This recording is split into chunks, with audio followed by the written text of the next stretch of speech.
I'm not saying no. Here's the real question. Here's what I like very, very quickly didn't care about the who, if she's allowed or who owns it and this, that, and the third and blah, blah, blah. I very quickly, sorry, hold on. Beer break. I very quickly lost track of all of that because that's for like you guys to really go. I don't have a horse in that race. What I thought about immediately is, Kim Kardashian, what Kim Kardashian is trying to say is that she is today's Marilyn. Is that true? I saw some people say that.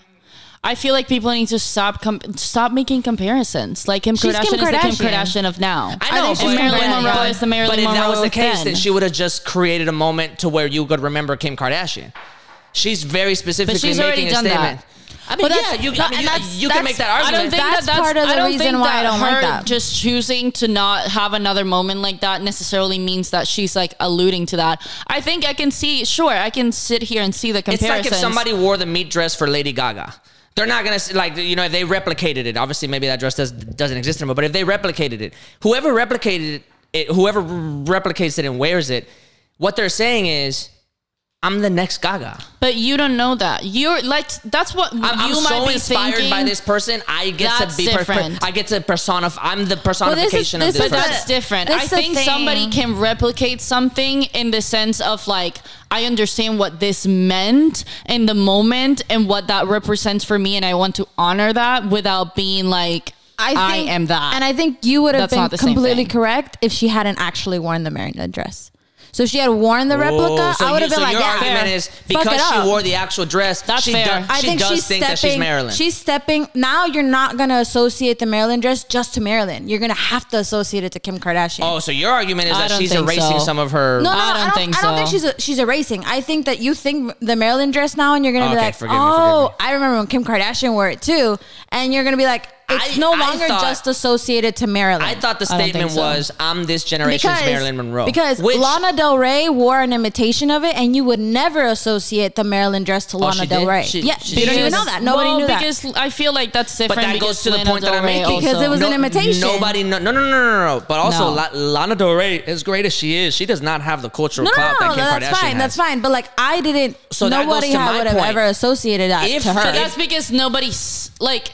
I agree. Like, I don't think that has to do with like, because she wore an imitation. I think that has to do because Lana Del Rey is a very niche person to follow. So it's like nobody's paying attention to Lana Del Rey. If Kim Kardashian would have Lana Del Rey is great, but I'm just saying like, if she would have worn an imitation most dress, things that Lana Del Rey does do not make headlines. So you know what I mean? But because Kim Kardashian wore an imitation afterwards. Sorry, you gotta have to repeat that because we're gonna be in the thing, and I don't want to cut you off. So repeat what you said. So like, she actually wore an imitation afterwards. Like, she only walked like a minute or two on the actual red carpet with the pictures dress. And then afterwards wore an imitation dress. Oh, okay. And it was like, okay, cool. Like, that's great because it actually But you still fit made the statement with the real dress though. Yeah. That's what I'm saying. So it's like, I feel like that is why a lot of like fashion historians were like, you really, if you were trying to make the statement of, I want to represent, or I want to at least have you guys remember what Marilyn was talking about when she wore this dress, because you were going to talk, because you're going to talk about it anyway. The same effect. I agree. No, I don't think it would have had the same effect. But I think the effect that it has is that she's placing herself at that pinnacle of culture. I think that's what she's trying to say. I think that she's trying to say anybody's going to be the next Marilyn is me. And I don't know as I don't like the next Marilyn, but I agree that she's saying like, this generation's Marilyn. This generation, you know what I mean? A level where I get to do shit like where like nobody else is gonna have the honor because nobody else has the fucking clout. Right. And I don't think nobody else can. And I don't think that's fair to Marilyn. And they won't even get in the room. You know what I'm saying? Like, that's what that decision meant. Is that, like, not only does, like, that's what, at least that's the way I interpreted it, is I have the cultural currency to be able to do this. And what's more gilded age than that? Right. And, like, to be able to do this and not be told anything by any of the gatekeepers of any of that world. I supersede all of that. And as much as I don't like it, because I don't think that she should have that title. She might have that title. You can make a good argument why she does have that she title. put herself there, and I just think it's really disrespectful. You're absolutely right. Anything that woman does makes headlines. Marilyn, when she was alive, her singing "Happy Birthday" made a headline. Like, you know what I'm saying? Like, so who is this generation's top tier cultural icon in the fashion world? I think there's no way around it. I think it's Kim. Until the fact that I think it makes total sense that like Kim K has a lot of like social impact right now, and she does. She's got a lot of social impact with a lot of the stuff that she's done. But I don't think that you can compare or should compare her to Marilyn, and I don't like the fact that unfortunately now everybody is comparing her to Marilyn, because I think Marilyn has her own way. Before she wore the dress, you might have been right. You shouldn't compare them. But the fact that she did it means now you have to compare them. And that's what I don't like. But also, that's what I don't like. She's the one making you have this conversation, which is kind of a power move. That's kind of like, I just wish she just didn't have to do that with Marilyn specifically. It's because it's like because you might have like you might have like a romanticism to what Marilyn was or whatever, but or just because of what Marilyn's history and like how that's where I have like a disconnect with that, because I'm like, I mean, I understand who Marilyn Monroe was, and I'm with you, but I'm like, number one, she didn't like. I'm about to say some controversial shit. Yo, you better be careful. I can repeat it for you because I don't have any horse in the race. I don't know how to like word this is the thing. And again, like, I'm not attached to American culture in that way. So that's what I'm saying. Like, I understand like, I know who Marilyn Monroe is. I understand the impact she had. I understand the impact she had in that dress alone. But I'm like, she wore a dress. You know what like, she just wore a dress that had a huge impact then. It had a huge impact now. And I can understand the comparisons between being like, this is what Marilyn Monroe like represented at the time, and this is who Kim Kardashian represents now. But I don't think that anyone is putting Marilyn Monroe and Kim Kardashian in the same playing field in general. I think like they can like see that they both have had like impacts in society and the way like in, you know, women's like place in society or whatever. But I think like when I think of Marilyn Monroe, I'm like, Marilyn Monroe was an actress, she was a singer, she was a performer, she was all of these things beyond being a sex symbol. And when I think of Kim Kardashian, yes, she like you could probably say that Kim Kardashian is also a sex symbol, but it's just two different things. Like, I don't think that anyone is really comparing them. I think people compare them in the time within the context that she was wearing this dress and why she was wearing this dress. But I don't think outside of the Met Gala anybody is like, Kim Kardashian is the next. I think Kim Kardashian might be the next like Pamela Anderson or something like that. You know what I mean? She's like way above Pam. Like. But you know what I'm saying? Like, I think she was the next Pamela Anderson like 10 years ago. I think at the time, like within that context, there was room for comparison. God, I can't believe y'all making me defend Kim Kardashian. I think outside of the Met Gala, she wore like in that instance, outside of that, I don't think anyone is comparing Kim Kardashian to Marilyn Monroe. Well, that's go. Okay. No, because I had like 2 points on it. That was.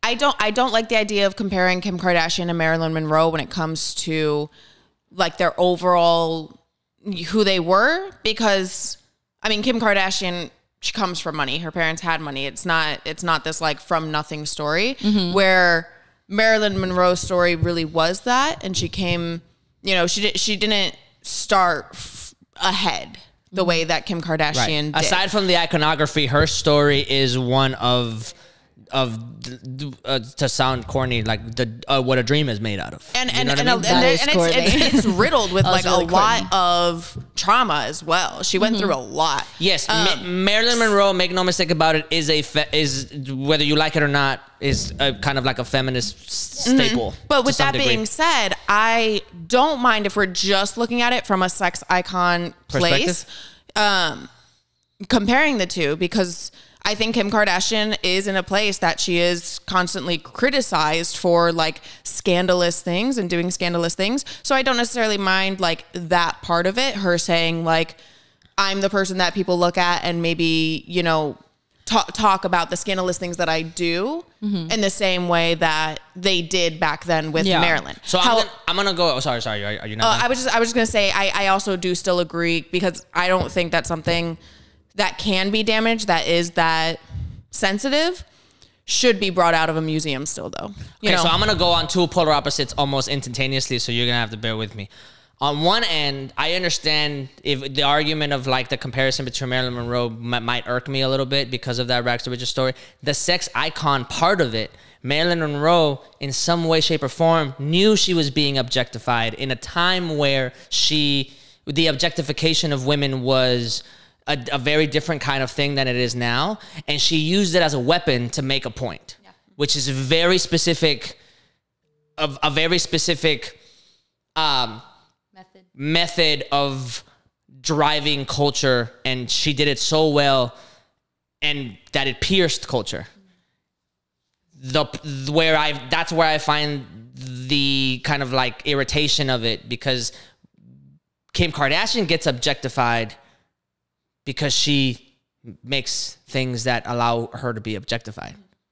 And it's for you know her what I'm own saying? benefit. She's not using the objectification as a weapon to go against patriarchy, for example. So what? But I don't understand what the difference is then. That Kim Kardashian is using the objectification of her body to just get rich. Yeah. That is so her story. So what did Marilyn did? So this is the thing with Marilyn used the fact that she was being used as a sex symbol as a way to point out a lot of. But in which way is what I mean? Like that's where I'm like, and I'm not saying this. I really don't know that. Again, like I don't know shit about American history. Like I really don't. Like you just said, like Marilyn came from like this, and I'm like I don't know anything about. So Marilyn's like Marilyn, story. But I'm like, what's the difference between Marilyn Monroe, like making a career and like putting herself in places that benefited her? That's a good point. By saying, okay, y'all are gonna do this shit. I'm gonna do this shit. Like if we're gonna do this shit, we're gonna fucking do it. We're fucking pulling the plug. That it was an accident when it happened to her. And then after it was already happening to her, then she said, okay, I'm going to do this. I'm going to fuck the president. Do we not see the correlation? No, because it was not an accident for Kim purpose. Kardashian. Kim Kardashian knew from the very beginning that she was using her sex tape to get famous. That just happened recently. Ray J and Chris just came out with a statement recently that said, no, it was planned from the very beginning. And Kris who? Jenner.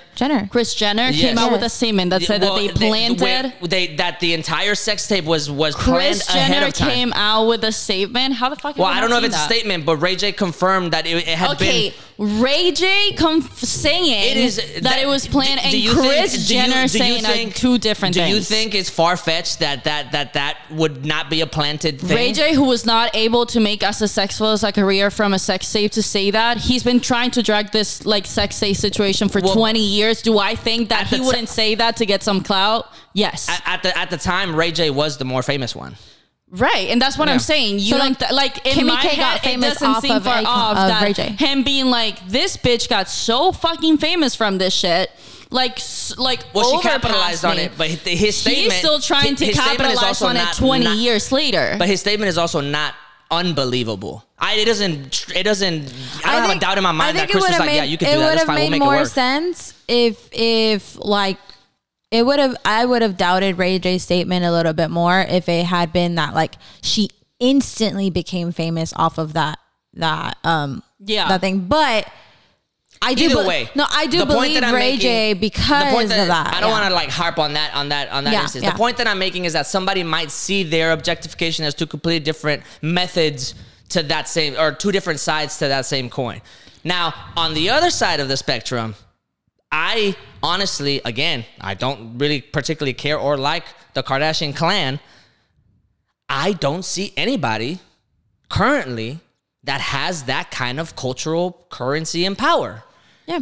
So in a way, both those things can be true at the same time. She could have been disrespectful to a lot of people, but she also is the only person that could pull that off because she does have that kind of cultural power, whether you like it or not. Yeah. And in a lot of ways, her statement, even though she's forcing us to have this conversation, in a lot of ways, her statement still rings true. She is this generation's cultural icon. She is this generation's feminist, or I wouldn't call Kim K a feminist, the iconography of woman, of a woman, the iconography of sex, of sex symbols. Is this. So she does have that power, whether you like it or not. I can't think of anybody that can pull that off. I really wish that was the case for Kim K. Sorry, I don't mean to cut you off. And you may be right. Anna Wintour and Donatella and like all those people and Tom Ford and all those, they might be over there and be like, no, she doesn't cut it. Like she does. They may not be actually having the conversation of like she's not Marilyn. No, because you said like nobody at the Met Gala is actually comparing the two. No. I just mean nobody outside of the Met Gala in the sense that like nobody outside of the event is being like, wow, Kim Kardashian really is the next mayor. Like it's like, okay. Like, I thought you meant like the people at the Met Gala are not making that comparison. I don't think anybody is making that comparison outside of the context of that particular instance. Okay. So I misunderstood. I apologize.